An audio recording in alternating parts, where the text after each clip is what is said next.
నేను చదివిందేమో ఫార్మా, నేను చేస్తున్న జాబ్ ఫార్మా, మీరేమో రియల్ ఎస్టేట్ అని అంటున్నారు. దానికి దీనికి అసలు దీనికి సంబంధం లేదు. అసలు మీ జర్నీ అంటే రియల్ ఎస్టేట్లో ఎలా స్టార్ట్ అయింది నా శాలరీ హార్డ్లీ 5,925 రూపీస్ అప్పుడు? అప్పుడు ఓకే. 2011లో. మ్మ్. ఆయన 7:30, 8 o'clock ఫోన్ చేసి వీఆర్ డన్ అండి, నో ప్రాబ్లం, నేను తీసుకుంటున్నాను. ఓకే చెప్పేసాడు. ఓకే చెప్పేశారు. ఓకే. ఇంకా రండి సార్, చెక్ ఇచ్చేస్తాను మీకు అని. సరే రైట్ అని. తీరా ఆయన చూస్తే ఒక స్కూల్కి bus driver. Okay.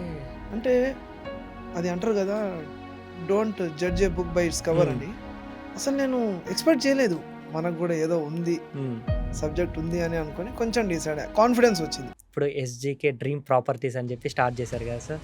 Okay, SGK dream properties mainly dream ఏంటి సార్ అసలు ఫ్యూచర్లో? నా కాన్సెప్ట్ ఎస్పెషల్లీ అంటే ఎస్జీకే డ్రీమ్ ప్రాపర్టీ కాన్సెప్ట్ ఏంటిదంటే, ఏదో ప్లాటింగ్ చేసాము, ఓకే, డెవలప్మెంట్ చేసేసాము, దాని తర్వాత వెంచర్ క్లోజ్ చేసి వేరే ప్రాజెక్ట్కి వెళ్ళిపోవడం. ఇలా కాకుండా నేనేం చేద్దాం అనుకుంటున్నానంటే, సపోజ్ ఇప్పుడు సిటీ అవుట్స్కట్స్లో ఒక 15 to 20 acres తీసుకొని దాన్ని ప్లాటింగ్ చేసి, అండ్ ప్రతి ఒక్కరికి డ్రీమ్ ఏంటుంది, ఒక ఓన్ హౌస్ ఉండాలా అని చెప్పి ఉంటుంది. సో ఆ డ్రీమ్ హౌస్ని, వాళ్ళ ఒక కళని మనం నెరవేర్చాం అని ఉద్దేశంతో నేనేం చేశానంటే, ఏదైతే ప్లాటింగ్ చేశాక డెవలప్మెంట్ అంతా అయినాక, అంటే ఎగ్జాంపుల్ ఇప్పుడు మనకి డిటీసీపీ కానీ హెచ్ఎండి కానివ్వండి, రోడ్స్ కావాలి, ఓవర్ హెడ్ వాటర్ ట్యాంక్ కావాలి, చిల్డ్రన్ ప్లే ఏరియా, పార్క్, దాని తర్వాత మనకి వాకర్స్ లాంజ్, ఇవన్నీ కావాలి. సో దీంతో పాటు ప్రతి ఒక్కరికి మిడిల్ క్లాస్కి ఏంటి, నాకంటూ ఒక సొంత ఇల్లు ఉండాలి అని అనుకుంటారు కాబట్టి, సో వాళ్ళకే ప్లాటింగ్ అంతా కంప్లీట్ అయినాక ఒక హౌస్ కన్స్ట్రక్షన్ చేసి ఇవ్వాలి అని చెప్పి నా డ్రీమ్. రియల్ ఎస్టేట్ ఏజెంట్ అనగానే సొసైటీ ఎట్లా చూస్తుందంటే ఒక చీడపురుగుని చూసినట్టు చూస్తుంది, కానీ రియల్ ఎస్టేట్ ఏజెంట్ ఎంత కష్టపడతాడు అనేది మాకు తెలుసు.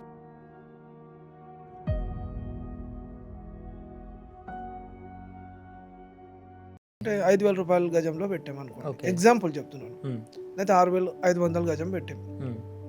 ఎప్పుడు అదే ఉండదుగా, అవును, పెరుగుతుంటుంది, డబుల్ కావచ్చు, త్రిబుల్ కావచ్చు, 4 times కూడా కావచ్చు, 5 times కూడా కావచ్చు, తగ్గుడైతే తగ్గదు. అండ్ ఇంకోటి ఏంటిదంటే, రియల్ ఎస్టేట్ ఎంత సేఫ్ ఇన్వెస్ట్మెంట్ అంటే, మీరు పడుకున్నా కూడా మీ యొక్క ఇన్కమ్ని పెంచుకుంటూ వెళ్తుంది. 5 cities మర్జ్ చేస్తున్నారు. ఏమేమి అంటే కాజీపేట్, వరంగల్, హన్మకొండ, మనకి హుజూరాబాద్ అండ్ కరీంనగర్, ఈ 5 cities మర్జ్ చేసి పెంటా సిటీగా పెడుతున్నారు. అంటే మన హైదరాబాద్ ఎంత ఎక్స్పాన్షన్ అవుతుందో చూడండి.